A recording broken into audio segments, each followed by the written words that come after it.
Welcome to another hints and tips video. This one's all about the trip summary on the I-Pace, or I should say the trip banks, because there's more than one of them. We're actually showing the trip B summary at the moment, which I started last time I charged, and I want to reset it. Now this is in the manual, but it's a little bit confusing because it says in the manual I need to press and hold this button, which is known as the trip button, to reset the trip meter. But as you can see, nothing's happening. Now this is because I've got the driving style indicators there showing down there as part of my trip information. And the only time it will actually do a reset is if something which can be reset is showing. So if I press that button, I'm just pressing this button here, I'm going through all the facts and figures, and 31 miles an hour average speed is one of the things which can be reset.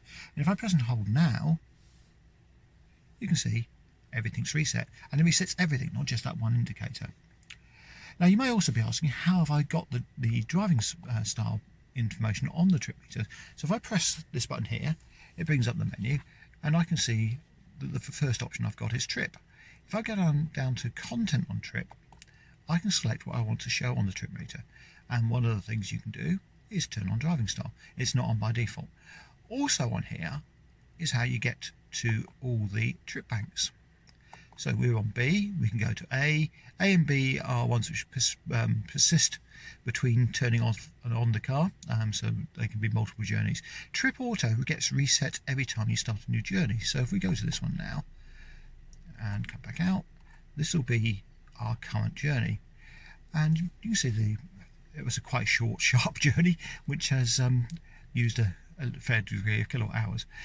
Now one thing I can do here is, again, by pressing and holding this button, you see it says adding last journey, and what it's done now is add the stats from the previous journey to that auto summary, and you can do that several times, and every time you press it, it will add or remove, in that case, the last journey. So remove it, it's back up, add it, goes back down again.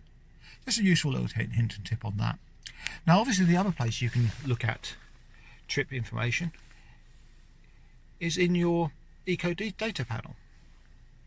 And you've got on up here a couple of things. The main one is history you want to go to, and then it shows you all your journeys. And if you tap down on here, you've got your trip banks, so you can tap A, B, etc.